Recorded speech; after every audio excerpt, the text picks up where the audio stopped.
Hi there, this is Sam Montalvo from Mexico. Yesterday I did a video on specific conditioning for Wushu, and some people asked me to do it in English, so I'm gonna try to bring those concepts from that other video into this one. Okay, we're gonna talk about a specific conditioning. So all I'm trying to do here is provide you with some methods that probably you can use in your training. Okay, because I kind of struggle with conditioning myself. I had to look into different books, literature, and ask different coaches what they do for conditioning. And by all means, I'm not saying I'm an expert. Probably a teacher knows more than me, so this is an additional source to what you already know.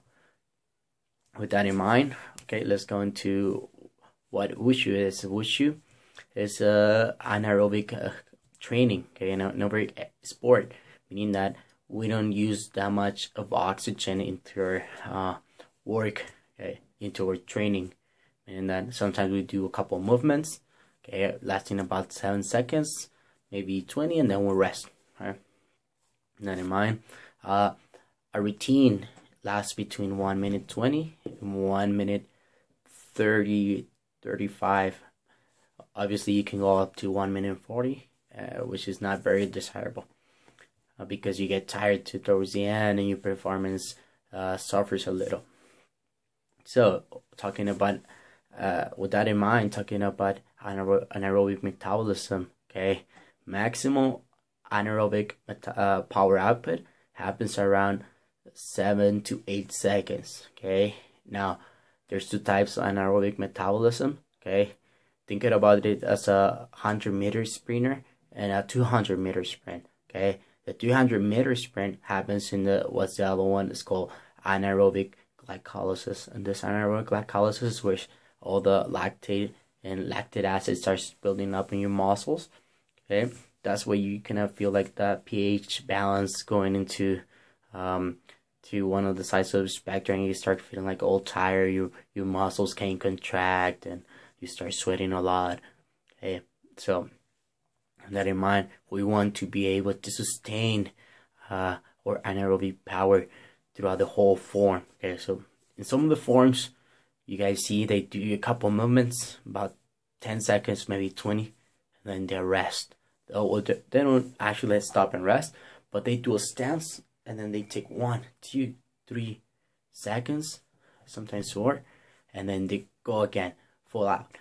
Okay, with that in mind, I was looking at different forms, and I kind of noticed it. I was timing the time where they rest and stop and go, and most of the form they'll all go all out between 45 seconds, okay, and 1 minute and 5 seconds. Okay, they don't go more than that, because they do, like, when they start to go slow, and then they snap, and then they go slow, and so they use, during those parts, they relax.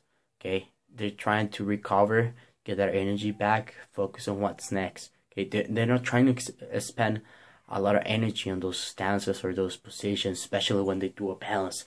They try to be relaxed, because you want to recover to go full out on the next session or the next couple of movements. Keep that in mind.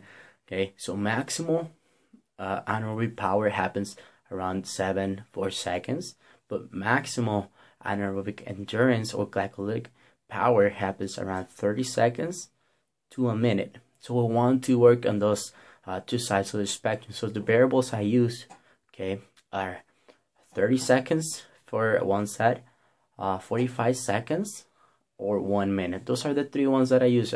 Some people would use 40 seconds, 50 seconds, but I try to keep it simple. So I use 30 seconds, 45 seconds, or 1 minute. So, for example, we can do a 200-meter sprint. Okay, full out. That's gonna be about 30, maybe 25, 35 seconds. For some people, I'm very short, so my legs are very short. I'm not able to cover a lot of distance. I do it around 30 seconds. Which is not bad, but it's not very good neither. Either way, I do for conditioning. Okay, other people would do a 400-meter, which would be around 1 minute 5. Okay, so you see, if I do one of those sprints, like a 400-meter, already targeting that 30 seconds, 1 minute from the anaerobic glycolysis output. So for specific conditioning, I'm targeting those variables that I need to target. Okay, so now when we're trying to condition our body for this, okay, just like we do with weights or jumps, we want to do certain amount of repetitions, certain amount of sets. Okay, so what we're gonna do for this, we want to do about 3 repetitions, maybe 3 or 5 sets.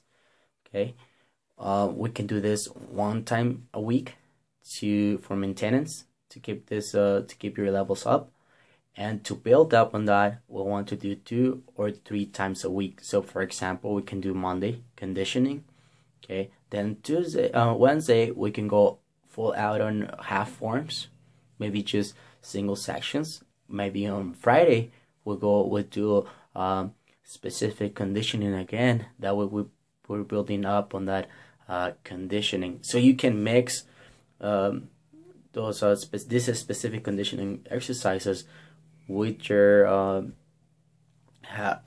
regular training. So for example, what I do sometimes, I'll go like Mondays, I'll do specific conditioning. Then Tuesday, I'll do flexibility, balance. I'll do walkthroughs through my forms very slowly, very relaxed. Then on Wednesday, I'll do single sections or half sections. Okay, if I do half sections, I'm already building up on that anaerobic endurance capacity again. And then Thursday, I'll take off that day, or I'll do just balance and flexibility again, walk through my forms very slowly. Then on Friday, I'll do specific conditioning again. So you see, we had 2 days that we do specific conditioning, but the other day I was doing already half forms. So there's actually 3 days when we're working on that anaerobic endurance. Okay, now I already talked about the repetitions and sets. We want to talk about the rest intervals. Okay, for the rest intervals, we're gonna do a ratio of work to rest, 1 to 3 if we're very advanced, 1 through 4 if we're like intermediate, and 1 through 5 if we're beginner. Okay, now I'm gonna explain what that means. Work to ratio means, work to rest ratio means, for example, we're using 30-second intervals on our exercises. Okay, what we're gonna do, we're gonna work for 30 seconds. We're gonna do frog jumps for 30 seconds. Here's our carpet. We're gonna be jumping back and forward for 30 seconds. Okay, or maybe we do sprints back and forward if you don't have a track. Okay, you can do frog jumps or sprints back and forward for 30 seconds. Then we're gonna do let's do 1 to 4 rest ratio. 1 to 4, meaning the 1 is the work, and then the 4 is gonna be your rest interval, meaning that it's gonna be 4 times whatever you do during the work. So we will only work in 30 seconds. 4 times 30 seconds is 30. 1 minute, 1 minute and a half, 2 minutes. So we are going to rest 2 minutes.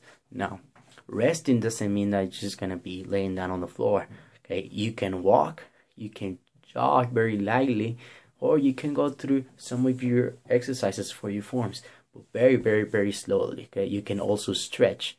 Okay, that's gonna be your active rest. Okay, and then we're gonna do 3 sets of this, maybe 3 repetitions, something like that. Now, if we use a work ratio of 1 to 5, if we're only using that 30 seconds, and then 5 times that rest interval, it's gonna be 30 seconds, 1 minute, 1 minute and a half, 2 minutes, 2 minutes and a half. See, that's the work to rest ratio. The same way we're using 45 seconds. If we're using 1 through 4 interval, will be 45 seconds, 1 minute and a half, and 2 minutes 15, 3 minutes. Okay, that will be of 1 to 4 ratio on a 45 seconds. It's very different. How we make this very specific to Wushu. In the other video, you can see me actually doing those exercises. What we're gonna do, there's a carpet. We want to do a couple movements that are very specific to Wushu, and we can do this in using, for example, I do Chanchun, Daoshin, Wushu, or Long Fist. rudder and staff. When we do this, we're gonna do a couple of movements that we're gonna do an explosive exercise and then repeat another set of movements. Okay, we want to do this. We also want to keep in mind that we don't want to lose our technique when we're doing this exercise because they're very tiring. So we want to pick some easy movements, but the ones that you often see in your forms. For example, if I'm doing Shanchuan, I'll start like this, then I'll do a kick, then I do arm swings, and then I'm gonna do frog jumps. Okay, and then I'll do some kicks and spin, and then a couple of landings on my woo, and then I'll do a sprint, and then I might repeat this a couple of times until the 30 seconds are done, or the 45 or the minute is over. Okay, and you can actually see me do this exercise on my other video on the part 2, all those in Spanish. The same things that I'm talking here are the ones that I already said over there. Now, for example, with the broads, or you get the broads, or you'll start do like a thrust here, and then like a flower thing, couple of movements here, and then you do again frog jumps, and then you do a kick again, turn, and then land on the split, kick again out to like a lotus kick here, and then you can do a run, and maybe add an aerial or a flying front kick to an aerial, and then repeat that series over and over again until those 30 seconds are over, 45 or a minute, depending on which interval you're trying to achieve. And the same with the staff.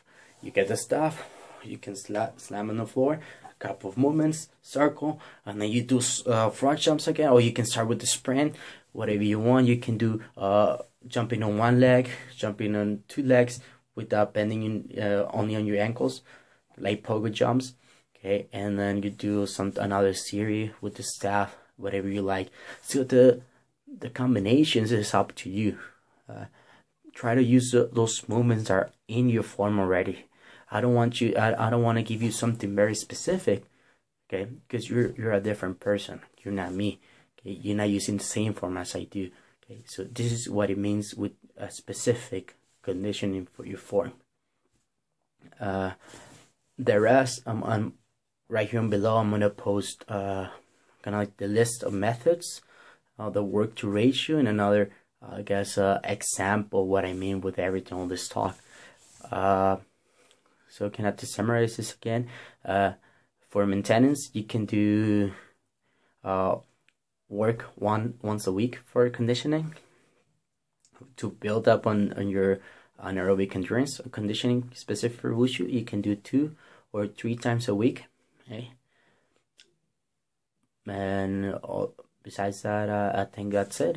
If you have any questions, you can ask here below in the comment section. You can also send me an email, or if you have Facebook or Twitter, if I already have you there, you can just ask me. No problem. I'm here to help.